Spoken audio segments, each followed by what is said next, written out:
Seriously, I thought I had gotten rid of this foolishness. Well, welcome back, my friends, or welcome if you're new here. My name is Christy, and I make content centered around realizing no matter where we are in life, no matter our age, we are just on time to live the life of our dreams. And in my dreams, I don't see clutter.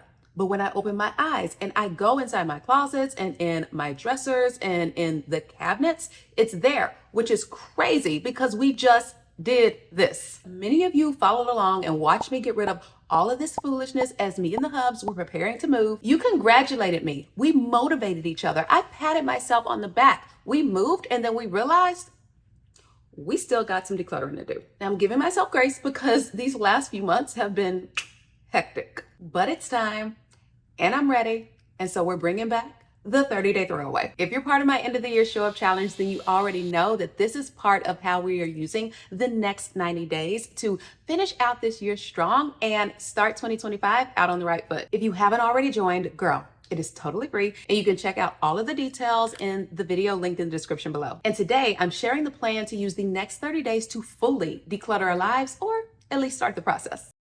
First off, I have seen and talked with a lot of you in the comments who have gotten a bit overwhelmed with the decluttering process, knowing that it's something that you need to do, but just not quite sure where to start. And sometimes just giving up because it feels like a lot, and I get it. I did this 30-day throwaway last year, and it was the jumpstart that I needed, not to just start getting rid of clutter that I had and been holding on to for a long time, but also to unpack why I was holding on to so many things. And I learned so much about myself, why I had this clutter in the first place, but also why sometimes the process felt so hard. So if you're needing an easy, digestible, bite-sized way to be able to manage it, this video is the where to start with decluttering. So here's what we're gonna do. Because 30 is the theme, each day of decluttering is going to take no more than 30 minutes. I have a tendency to hyper focus on something, and when I lock in, I want to do it all day long. But if I can't finish it, then I get myself very overwhelmed.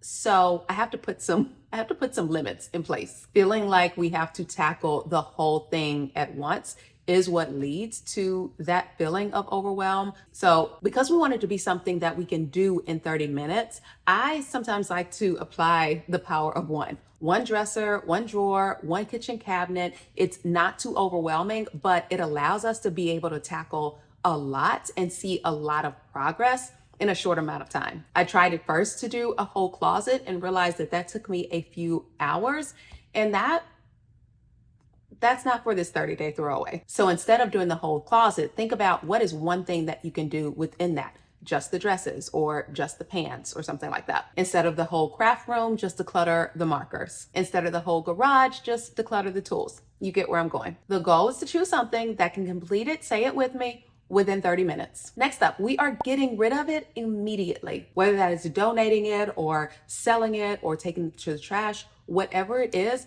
we are immediately tossing it from our house. I used to be in the habit of saying that I was going to donate something, and I would go through the whole process of putting in the bag and making sure I had decluttered all of the things, but then it would sit in the closet or would sit in my trunk for however long, and it was still causing clutter because I wasn't still dealing with it. So we're not doing that. The key is to get rid of this immediately. For my husband and I, when we've gone through this process before, it helped us to, for things that are going to the trash or to the dumpster, we do that immediately. Like, we do not sit on that at all. For things that need to be donated, if we can't do that immediately, we have a specific day of the week that we say on Fridays is when we donate, and we will just kind of annoy each other until we make that thing happen on Fridays, because we're both of the mindset that we're not going to have things just sitting in our house. And then for things that need to be sold, dealing with that immediately as well. Whether that is Facebook Marketplace or a community app or some type of resale shop, just make sure to deal with it immediately. We are not keeping things in our homes. And then the other thing is that we are going to focus on something different each day because we want to stay excited about it. I have my decluttering calendar that I've shared in my end of the year show up challenge. So if you're interested in it, I would love for you to join. And did I mention it's free? Yeah, it's totally free. And that's it. Throughout the month, I will keep you posted on how I'm doing as well. And we're just going to do this together. We are spending these next 3 months enjoying the holidays, having all the fun, and making sure that we're ending the year strong. So let's do this. Also, if you're not subscribed, what are you doing? I'm gonna need you to jump on that. All right, my friends, I love you, and I will see you in my next. Bye for now.